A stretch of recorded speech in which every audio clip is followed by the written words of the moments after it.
Почитувани, еве не се уште едно ново издание на Медиатека. И денеска сакаме разговорите во студиово, поставените прашања и одговорите што ќе ги слушнете да прозвучат како аларм за потребата од медиумска писменост. Веднаш почнуваме.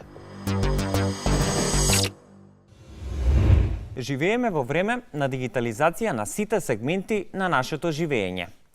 За секој од нас, особено за децата и за младите, влегувањето во бесконечните отворени сервиси на информации е предизвик и ризик.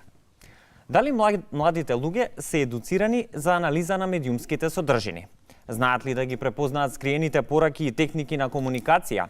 Умеат ли да се справат со вознемирување и говор на омраза во интернет комуникацијата? Дали знаат да ја заштитат приватноста на личните податоци? Дали се безбедни на интернет? За овие прашања разговараме денеска и тоа со учениците од Основното општинско училиште Коле Неделковски, учениците од гимназијата Орце Николов и со Игор Кузевски, генерален секретар во дирекцијата за заштита на личните податоци. Добро ни дојдовте. Добро најдов.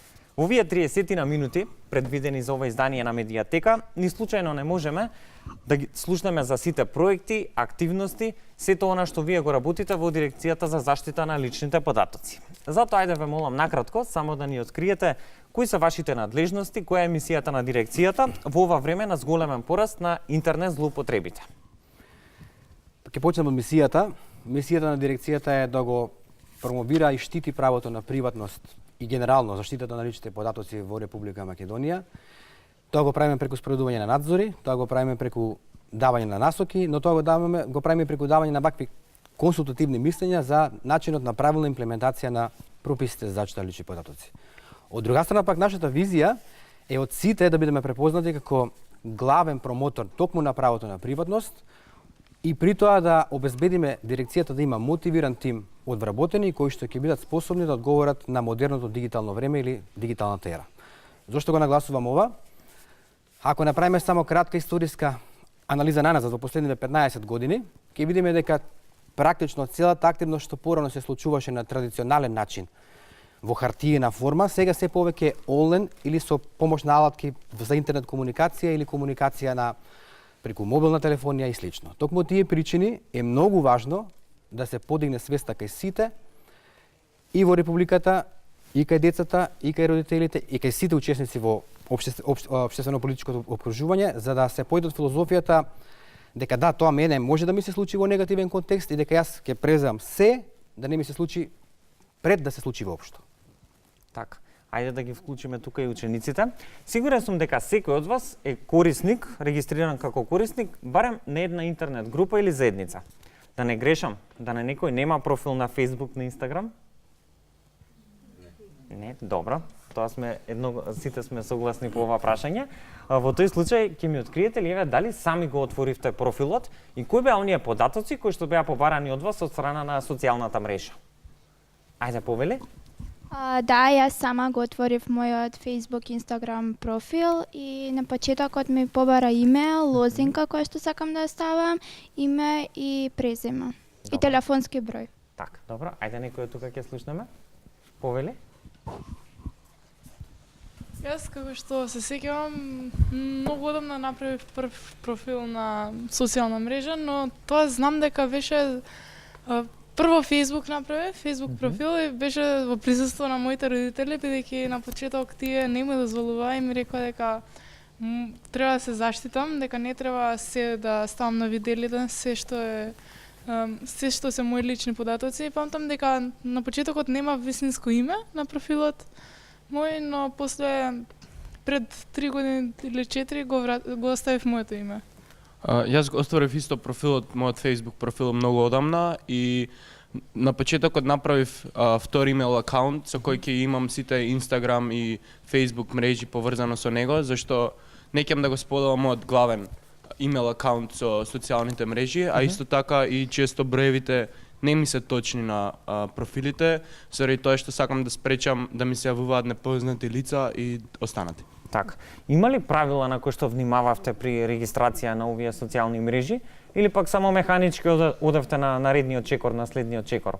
ги дадовте сите оние податоци кои што всушност ви ги бараше социјалната мрежа. Повели? Има правила дека го бара твој телефонски број, бара кога си роден, да кажеш, но бидејќи мислам дека не дава да се логираш, баш кога имаат пример децата 10-9 години, па затоа ставаат дека се родени во 1999 и не се сите вистински податоци, телефонскиот број не е вистински. Се разбира, на социјалните мрежи има правила при регистрација за кои треба да се согласиме, меѓутоа мислам дека повеќето, ако не и сите, не ги читаат, не знаат кон што се согласуваат и тоа може да доведе до несакани резултати. Така. Дали ве знаете кои од вашите лични податоци не треба да ги откриете? Всушност не треба многу податоци да откриваме. Да ни бараат, не знам, адреса на живење, телефонски број, години и се останато, меѓутоа сметам дека тоа не треба да се открива, бидејќи имам гледано еден социјален експеримент каде што седнуваат група на деца и ги прашуваат аха, ти ова сакаш да го правиш, најчесто ова го правиш со овие и овие луѓе, овде и овде, и всушност децата се збунија како го знаат се тоа за мене и на крај сватија дека сите податоци се всушност нивни слики и постави што ги ставале на социјалните мрежи. И тоа е многу страшно како со само еден клик некој може да дознае се за нас и искрено на интернет постојат многу големи предатори за кои што мислам дека ние не сме свесни и особено е важно на оваа возраст да се заштитиме од тие предатори. Особено кога станува збор за тинеџерите, најчесто тоа им се како упатува на помалите деца, пазете се од предатори, меѓутоа сметам дека тинеџерите се оние на кои што треба да им се обрнува повеќе внимание затоа што ние сме сега во тие години кај што и размислуваме на некои по-други ствари, по-други работи, така што нема да мислиме баш на она што ние може да го кажеме и да не се случи. Така, многу важна поента истакна околу колку ние сме несвесни за сето она што се случува околу нас. А еве за кои ризици од користењето на интернет имавте слушнато пред да се регистрирате на некоја од социјалните мрежи? Јас имам слушано дека не треба да ставаме по точен датум на раѓање, нели дека може секој да дознае каде живееме, кога сме родени. Исто така и кога одиме на одмор, да не ставаме слики од одморот, бидејќи може крадец некој што гледа бара цели да ги ограби, да види дека сме на одмор и да знае дека куќата е празна и да влезе.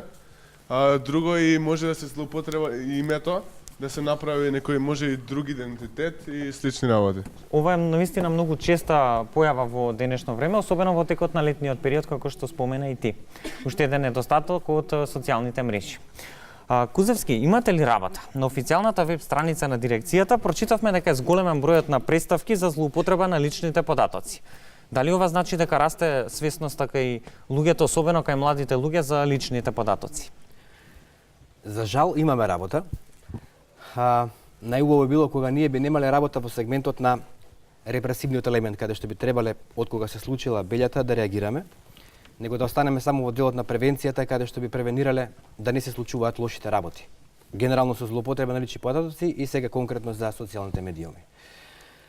Статистички гледано, податоците покажуваат дека постојано расте бројот на поднесени пријави до дирекцијата за заштита на лични податоци за злоупотреби поврзани генерално со социјалните медиуми. Тука предничи Facebook, но не е ништо многу поназад и Instagram и YouTube и други социјални медиуми портали каде што се злоупотребуваат личните податоци. За жал, се повеќе се јавуваат пак и жртви кои што се деца, односно кои што се уште немаат наполното 18 години, и при тоа нашите анализи покажуваат дека главната причина во основа доаѓа од токму тоа што веќе децата го најавија немањето доволно свест во таа смисла.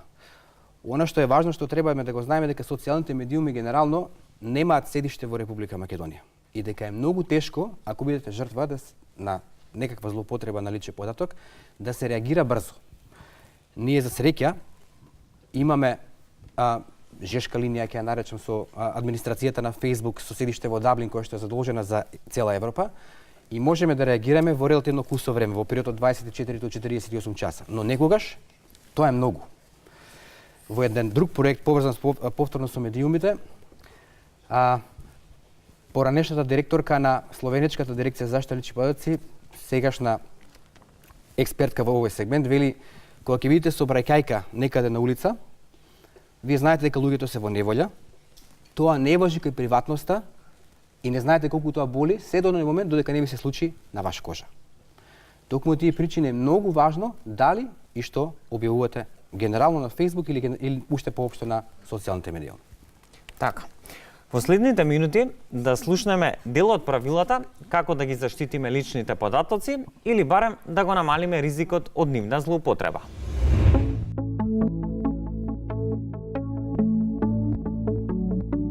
Креирањето лажни профили, хакирањето профили и објавувањето лични податоци и фотографии без согласност на лицата се најчестите злоупотреби на социјалните мрежи, кои се главно поле за комуникација меѓу младите. Има неколку правила како да ги заштитите личните податоци, а со тоа да го намалите ризикот од кражба на идентитетот. Корисничките имиња и лозинки се првата линија на одбрана за пристап до вашите лични информации преку интернет. Избегнувајте да користите информации за себе или за вашите пријатели и семејство, како што се родендени, спортски тимови, миленичиња. Кога посетувате некоја веб страница, не ги откривајте своите лични податоци, како што се имейл адресата, податоци за приватниот живот, телефонскиот број или лозинката. Бришете ги пораките кога ги испраќате на непозната страна, порака во група за дискусии или кога четувате. Не отворајте датотеки, линкови и не преземајте програми испратени од непознати. Исклучувајте го компјутерот кога не го користите, инаку ризикувате насилно скенирање на вашиот компјутер. Инсталирајте антивирусен софтвер, антишпиунски софтвер и заштитен зид за да се одбраните од упади, кои може да ги компрометираат вашите компјутерски податоци. Пред да фрлите компјутер, избришете ги сите лични информации ако ги имате зачувано. Извадете ја мемориската картичка или сим картичката од мобилниот уред. Избришете ги телефонскиот именик, списоците на повици, гласовните пораки, испратените и примените пораки, историјата на веб пребарувањето и фотографиите. Пред да испратите лични информации преку вашиот лаптоп или паметен телефон на јавна безжична мрежа во кафе или библиотека, аеродром, хотел или друго јавно место, проверете дали вашите информации ќе бидат заштитени. Исклучете ја функцијата за автоматско најавување, што го зачувува вашето корисничко име и лозинка и секогаш одјавете се кога ќе завршите. На тој начин, ако вашиот лаптоп е украден, на крадецот ќе му биде потешко да се запознае со вашите лични податоци. Ако мислите дека имало обид вашите податоци да бидат злоупотребени, започнете со менување на сите ваши лозинки. Потоа поминете низ оваа листа за да се осигурате дека ги имате преземено сите потребни безбедносни мерки.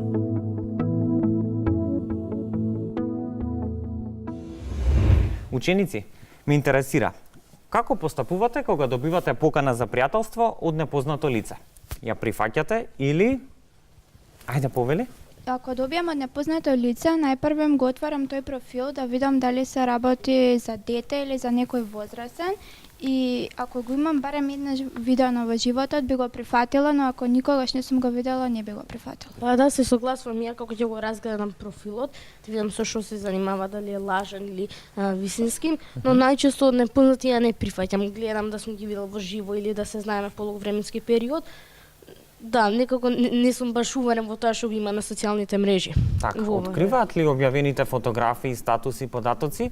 Каков е собственикот на профилот? Па тие, за жал, може да се според мене тотално лажни, може да кажеме на интернета најдеме за некој човек и ние тие да ги уствари да ги објавиме како лажни. Но најчесто ја мислам дека тие се уствари од нашиот ден, од тоа ние што сме го доживеале. Па јас мислам дека јас би прифатила некој што е непознат, доколку имам барем 20 заеднички пријатели, тогаш би сметала дека тој е некој близок, можеби го немам видено во живо, но во иднина, во краток период би се сретнале. И не верувам воопшто дали е тоа лажен профил или нешто, затоа што секој може да стави профил дека он е мало дете и така може да ги залаже другите луѓе и публиката која што он ја побарува за пријател.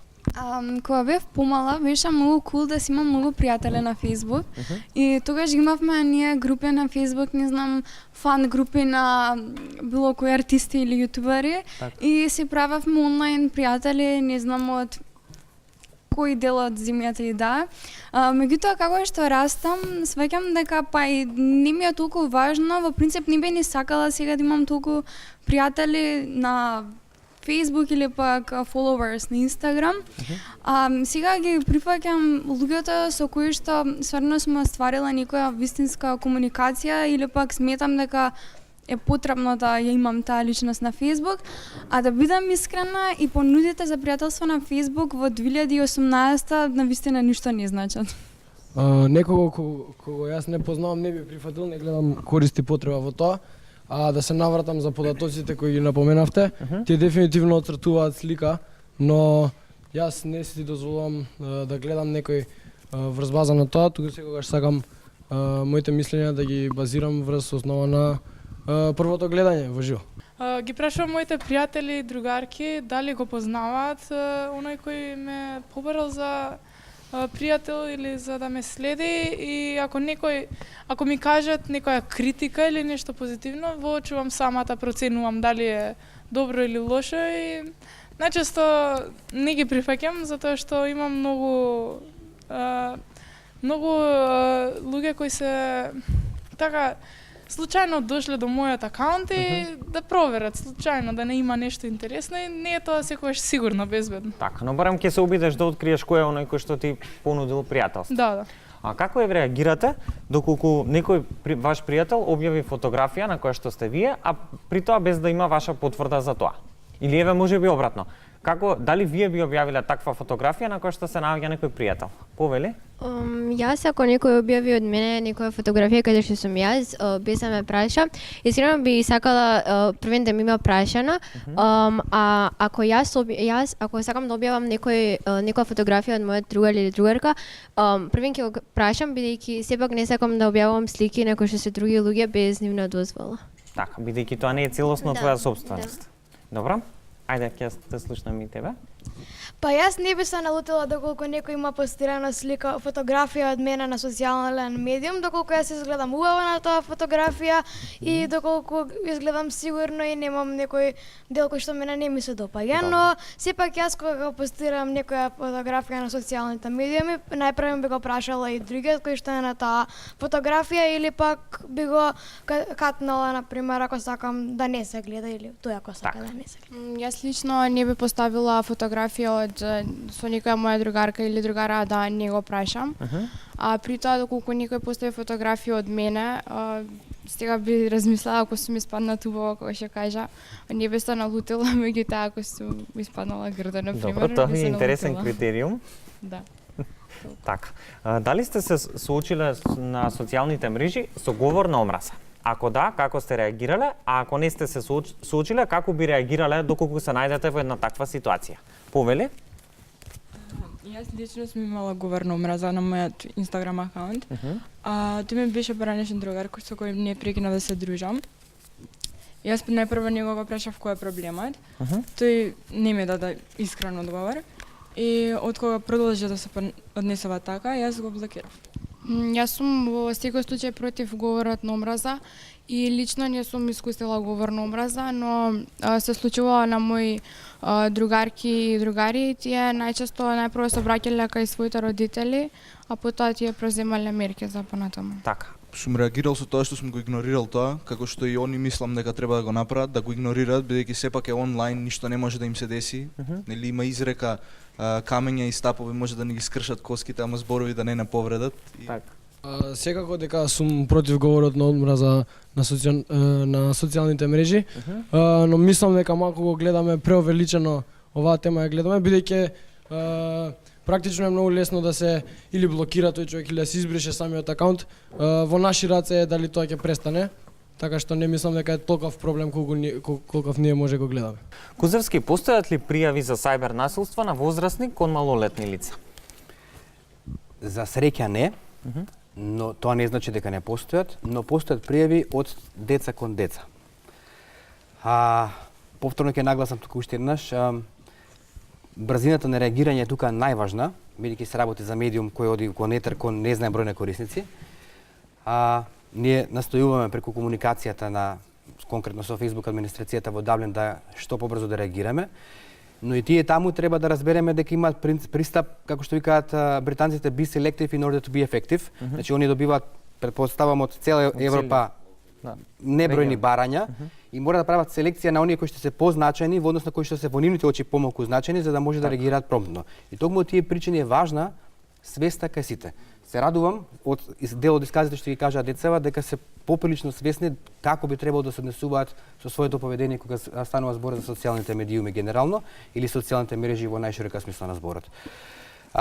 Како пример, она што веќе го начнаа децата е обично се станува збор за луѓе кои што се од нивното непосредно обкружување, значи нивни другари, другарки или пак нивни некои симпатии кои што од икс причини биле одбиени или пак биле прифатени, но подосна попат некаде не се разбрале, па тогаш се појавил мотивот за да се појави тој говор на омраза меѓу себе.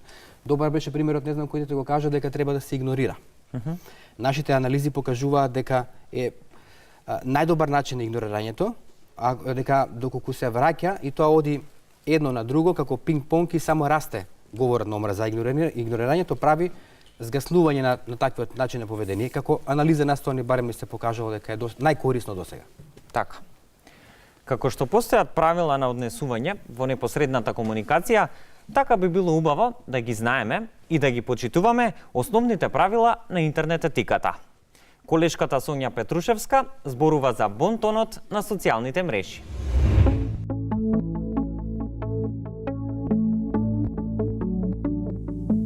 Општите правила за добро однесување во комуникацијата на интернет се нарекуваат нет етика или мрежна етика и треба да ги почитуваат сите лица кои користат интернет.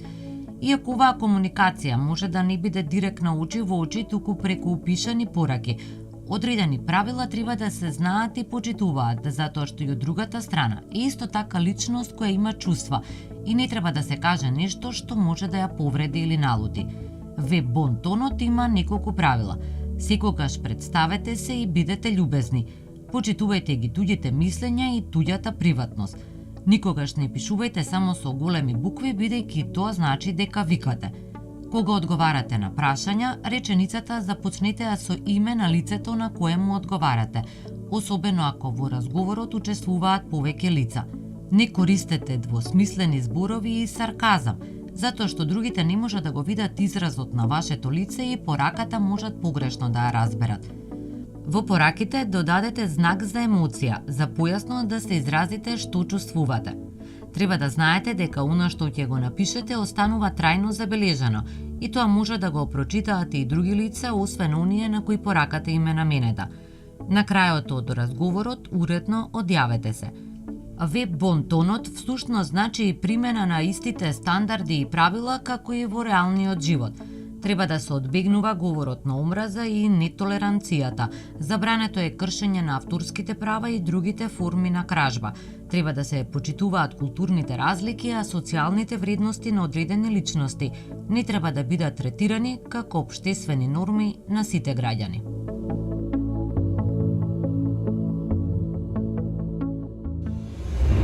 Се враќаме во студиото на Медиатека. Кузевски, може ли да ни посочите еве конкретни примери од овие пријави за сајбер насилство? Секако. Она што е повторно интересно е што повеќето од луѓето се свесни за начинот на поведение кога работите се случуваат во живо, тет а тет. И знаат дека не треба да се навредуваат на лична основа без оглед која бил причината или мотивот што би побудило такво однесување. Но кога ќе се случува тоа таму некаде на интернет, се мисли дека се е дозволено. Так. Па едно поведение што гледаме на еден човек во живо е сосема различно од она што се однесува на социјалните медиуми. И тоа ни се случило многу пати досега. Например, ќе дадам два примери. Едниот е каде што е објавена фотографија од девојка облечена во костим за капење. Самата се фотографирала на плажа. Таа самата ја постирала своја фотографија на својот Facebook профил. По таа фотографија, бидејќи таа, како што рекоа девојките, доколку се свигам на сликата, тогаш е окей. Таа очигледно таму се допаѓала на таа слика, па се одлучила да ја објави. Коментарите се во позитивен контекст, се додека некој 34, 5, 6 коментар надолу не оди со погрдни зборови кон сега веќе жртвата. Така. Тоа иницира, интересно, и од други луѓе да продолжат со таквиот начин на поведение. Како иницијална каписла е оној кој што прв го дал негативниот коментар, па на тој коментар се лепат уште неколку со негативна конотација, со навредлива содржина. Заради испричини, заради можеби некаков недостаток кој што го гледа во нивните очи на таа фотографија, апсолутно не е важно што. Тоа доведува до таков момент кога ќе дојде жртвата кај нас со нејзиниот родител, мајка во случајот, да толку се доживува стресно во нашите очи од наша страна, да девојчето бара веднаш ве молам, веднаш да се избрише тоа, веднаш, значи не сака ни минута да стои тоа. Така. Апропо муабетот дека не е толку страшно. Кога ќе се случи на наша кожа, тогаш е многу страшно бидејќи нели она народната 100 стапа на тој грб воопшто не болат, тука буквално би се доживувала кога збориме за приватноста. Или втор, вака по пример еклатантен е каде што сме имале говор на омраза поврзан со одредена припадност на етничка заедница, повторно или со пцовки и со навредливи содржини, каде што жртвата влегува во дуелот на враќање на пцовки, сваќа дека тоа е веќе јазол во кој што се повеќе ќе се тоне, доаѓа кај нас како жртва и повторно бара, ве молам, ако може, веднаш да прекине ова. Не реагираме и завршуваме работа во период, би реков, од 24 до 48 часот, но некогаш е тоа на вистина предолг период. Може би личи наивно на вистина предолг период. И дополнително, ваквите типови на настани може и се случувало досега да бидат пример за продолжување на говорот на омраза и во живо. Нели со физички напади, пресметки, сведоци сме на многу такви тепачки кои што се случувале како продолжение на нешто што како конфликт од банална причина започна да речеме на Facebook. Затоа внимателно на Facebook што прво постирате и уште повеќе внимателно со вашето поведение на Facebook како се однесувате. Да, убави пораки им упативте на учениците. Сега, многу ме интересира одговорот на следното прашање. Дали ги имате вашите родители за пријатели на социјалните мрежи? Повели? Ја имам мајка ми, само за френд, затоа што не го користам толку многу. А на Инстаграм ги немам затоа што моите двајца родители не имаат воопшто Инстаграм профил. Доколку еве мајка ти направи профил на Инстаграм? Ќе заследиш? Па да, затоа што јас така би се чувствувала посигурна и би имала во оглед дека тие слики јас што ќе ги постирам, она ќе има обзир врз нив и ќе гледа што кој ми ставил лајк или кој ми коментирал и каков бил коментарот, дали бил добар, дали бил пристоен за фотографијата или не. Така, нема да ти пречи таа поголема контрола која што ќе имаат твоите врз тебе? Не, нема да ми пречи, затоа што мислам дека можеби денес ќе ми пречи, но понатаму ќе бидам свесна дека тоа всушност била само за моја сигурност и корист. Ќе бидеш благодарна за тоа што те заследиле токму на социјалните мрежи. Да. Одиме понатаму? Јас лично ги немам моите родители на социјалните мрежи. На Facebook моите роднини исто така ги немам, само на Instagram го имам татко ми, кој татко ми така знае да ми пише нешто на шала за тоа што јас ќе објавам, но сепак доколку јас нешто поставам што не треба, сепак тие веднаш би ми кажале и би ми кажале да го избришам тоа, но сепак тие не ми се мешаат до толку. Така. И еве ако ти посочат на некоја слика и ти кажат оваа слика не е како што треба, не е долична, избриши ја. Дали ќе го направиш тоа? Па зависи каква е сликата. Зависи од тоа дали тебе ти се допаѓа или? Ако мене многу ми се допаѓа и многу ми е драга, не би ја избришала. По никоја цена. Па ако толку треба да ја избришам, сепак би ја избришала бидејќи тие се мои родители. Мора да ги слушам, а инаку не би ја избришала. Добро. Јас ги имам моите родители на Facebook профилот и на Instagram профилот, но тие се наменети за мојот поширок круг на пријатели. Секогаш сакам да имам и одредена приватност, но исто така не ќе да ја злоупотребам таа приватност и да направам, како што викаат, белја и да нешто да споделам со поголемиот круг на пријатели што не ќе да го видат тие. А исто така сакам да кажам, сите мислам дека од тука правиме и по втор и по трет акаунт со кој сакаме да споделиме нешто, но само со 15, 20 или 30 души кои сметаме дека ни се најблиски пријатели и обично на овие акаунти не прифаќаме, многу сме позатворени во тоа кој прифаќаме, но исто така сме послободни во тоа што објавуваме. И мислам дека често и тука настануваат големите проблеми помеѓу нашите другари и јавноста. Да, но и модерната технологија, особено еве социјалните мрежи, нудат такви можности. Еве најновото нели што е на Инстаграм со објавување на видео приказните, само за најблиските пријатели. Да, Претпоставам дека веќе го знаете, така што можете и да објавите нешто, а да го сокриете од другите, оние кои што не сакате да го видат. Да, често некеме и нашите родители некогаш тоа да го видат и мислам дека потребно е да имаме таква приватност за да се изградиме самите ние како индивидуи, но мислам дека треба да сватиме и родителите ни посочат со кој точно би можеле таква работа да имаме тој левел на приватност, тоа ниво. Така. Кога некој од вашите пријатели на социјалните мрежи почнува недолично да се однесува, како реагирате во таа ситуација? Дали се обраќате кај вашите родители или можеби одите кај вашите наставници, еве училишниот психолог? Јас лично имам неколку пати сведочено на cyberbullying. Така. Сум го почувствувала и на своја кожа.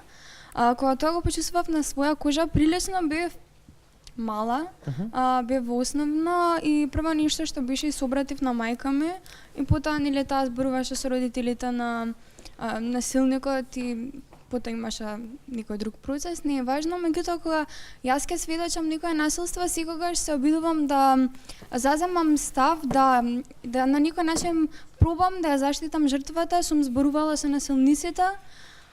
Секако тоа сум го правила или во живо или на посебен чат, никогаш не е начин ако видиш не знам насилство или говор на омраза на интернет, одма во коментари да почнеш тепачка, не е ефективно, прво пишуваат глупости, се вреѓаат, никој нема еден аргумент, а второ сакам да напоменам дека говор на омраза не е само јас во коментари да ти пишам грда си, има огромни постови кои што луѓе ги постираат на своите ѕидови каде што навистина има ептен лоши ствари што ги зборат. Мислам дека веќе Facebook почнува автоматски тие постови да ги брише, меѓутоа тие постови таму стојат. И сега ние не можеме преку заштита на податоци да ги спречиме луѓето тоа да го прават, станува збор за менување на свеста. А на крајот од денот сите ние сме свесни за сите последици, ама пак сите сакаме да објавиме некоја слика или било што, затоа што тоа се огромни компании со големи мозеци кои што знаат како да те натераат да објавиш слика. Со сите тие нови локации, филтри, што и да е, не можеш да одолееш. Јас на почетокот би го игнорирала ако дојдам до допир со cyberbullying, но ако навистина се претера, ако навистина веќе не може да се издржи, би го блокнал. И ако на крај ми дојде во лице, би се обратил со мајка ми или пак со школскиот педагог ако учи во моето училиште, за да може да се исправи тој проблем, бидејќи навистина може некои проблеми да се направат, бидејќи јас самиот на една вебер група наша имам сведочено како едно дете му ги добија сликите и му ги пушти, почна се да го исмеваат, да го прават. Тоа детето стварно не сум бил на тоа место, не знам како се чувствувало, но навистина знам дека сигурно многу пречело, болело и така. Да, добро што имате и примери од вашето секојдневие. Кузевски, работите ли на подигнување на јавната свест за безбедноста на интернет и тоа не само на децата, туку и на родителите и на наставниот кадар? Да, многу. Работевме и порано, работиме и сега со неснамален интензитет, но пред да го одговорам целосно прашањето, ќе ми дозволите само да нагласам, пошто ми беше многу важно ова последно што го кажавте, сите е поврзано со тоа што го постирате на Facebook. Објавата на ваш профил со ваша фотографија. Ако јас го знам вашето име и презиме, јас ќе креирам лажен профил со вашата фотографија и со вашето име и презиме. Јас ќе бидам вие на интернет. Мене ме представи во емисија дека се викам Игор и за вас сум денеска Игор. Од кај го знаете тоа? Имате само добра верба, бидејќи сум представен како Игор. На интернет верификацијата на точноста на податоците е уште потешка. Затоа како порака од ова, бидејќи сега ќе кажам уште еден пример што ме иницираше да го во овој контекст да го објаснам. Токму таквите ваши профили со вашата вистинска слика, фотографија од вас, вашето вистинско име и презиме, се креира од страна на предатор, се представува лажно дека е тој или таа, влегува во такви внатрешни групи, ги прибира компрометирачките содржини во кои што вие во ограничен груп сметате дека ги споделувате и подоцна ги употребува за уцена, доколку не ќе да бидат јавно, да се обратите на вашиот родител, на таа и таа сметка да бидат уплатени средства. Имајте го тоа на ум. Верификацијата на точноста на податоците на интернет е многу тешко да се докаже. Јас ако се напишам Петко Петковски, имам фотографија од било кој од вас кој што се вика Петко Петковски на интернет, ќе бидам тој. Немате, многу е тешко да проверите дали е навистина од другата страна тој. И појдете од тоа дека глуп хакер нема. Да се навратам сега на ова е поврзано со подигањето на свеста, токму тука. За да се заокружи целата слика, односно мозаикот, ние ги опфаќаме трите столба: децата, нивните учители, наставници, но и вашите родители, за да биде целата слика комплетна од аспект на подигање на свеста. Ние спроведувавме во изминатите години час по приватност во повеќе средни училишта, можеби дел од вас слушале таков час. Она што сега го правиме баш сега со актуелната градска администрација на градот Скопје склучуваме меморандум за соработка во кој што ќе се споделат канализирано преку град Скопје кон што повеќе училишта и флаери, и летоци за поведение на интернет, за поведение на социјалните медиуми, со клипови и така натаму, кои што очекувајте ги дека ќе стигнат во наредниот период од месец дена, каде што токму тоа е идејата преку подигање на свеста да идете со филозофија не дека мене ова не може да ми се случи, и те како може. На секого од вас, вклучително и на мене, јас ако го работам тоа, исто така можам да бидам жртва. Дополнително, идејата е да продолжиме со часовите во средните училишта, да се часот по приватност, да се спроведува и понатаму, во кој што ќе се работи токму на подигање на свеста и на децата, но и на наставниците. Од друга страна, идејата е преку таа каскада, затоа ќе го склучуваме меморандумот со работа со град Скопје, самите училишта во рамки на родителските седби што ги имаат да го споделат со родителите на децата она што се случува во моментов како актуелно поврзано со злоупотреба на приватност, генерално на интернет и конкретно на социјалните медиуми. А како реагираат децата кога ќе се соочат со злоупотреба во интернет комуникацијата? Што треба да направат во тој случај? Се дел од прашањата што и ги поставивме на Ана Попризова, психолог во Средното училиште на град Скопје, Орце Николов. Да ги слушнеме нејзините одговори. Па децата се крајно вознемирени заради тоа што нив многу им е битна таа социјална појавност нивна, многу им е битно каков е нивниот имидж во друштвата, на социјалните мрежи и исклучително се вознемируваат, се многу анксиозни кога ќе се случи да на некој начин или бидат навредени или бидат јавно изложени, а тоа е без нивна дозвола и контрола. Доколку е поврзано со училиштето, многу е значајно да тоа го пријават најпрви на класниот раководител, на наставник на кој му веруваат или на педагошко-психолошката служба и директорот, за да ние можеме да реагираме во рамки на училиштата. Доколку се случува со ученици, со други лица кои што не се поврзани со училиштето, си постојат агенција за заштита на лични податоци, каде што може да се пријави и во Министерството за внатрешни работи. Па, она што сме имале од искуство, значи, например, они не размислуваат дека ако се другар и другарки меѓу себе, дека тоа другарство може да прекине на различни начини и потоа нивните другари ги имаат нивните податоци, шифри и така натаму и се случува злоупотреба од тој тип, да се пишува на некој профил, значи на личен профил, ама друг да пишува, бидејќи му ја знае шифрата, не дозволени фотографии, споделување, најмногу во рамки на нивните некои внатрешни групи, на класови, на Viber групи, на Instagram, Snapchat, така да тоа се некои работи од искуство што ги знаеме дека е можно да се случуваат и реално се случуваат. Можно е дури и насилство да се случува врз некои ученици преку социјалните мрежи, со навреди, со погрдни зборови, со фотографии.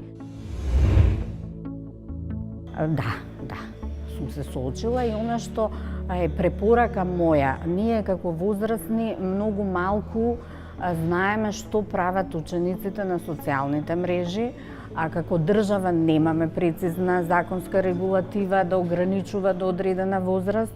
Мислам дека и родителите многу малку знаат што се случува со јутјуберство, со тие видеоигри и така натаму.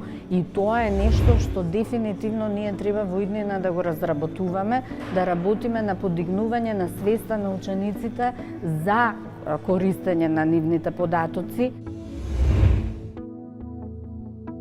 Во нашава општество и држава прелесно се толкува, не се знае точно што значи ова, тргнувајќи од тоа дека секој податок денес можете да го најдете на социјалните мрежи за било која личност сакате, од телефонски броеви, од место на живење, од професија и тоа не прави сите многу видливи, многу, особено младите, многу ранливи, многу изложени на можни повреди. И следен чекор, мислам дека е сериозно да и во наставните програми, и на часовите, и на класните часови, да се зборува токму за ова. Се враќаме во студиото, го гледате најновото издание на Медиатека. Кузевски, ве молам при крај, кажете ни која е патеката на пријавување на нарушување на приватноста и заштита на правото на заштита на личните податоци? 3 начина има. Првиот или традиционален начин се уште во хартиена форма поднесено барање за злоупотреба на правото на заштита на лични податоци. Тоа се помалку се користи, што е добро, бидејќи свеста како граѓаните ни покажува дека расте. Втората е телефонски, што заради конфирмација на точноста повторно поврзано со претходниот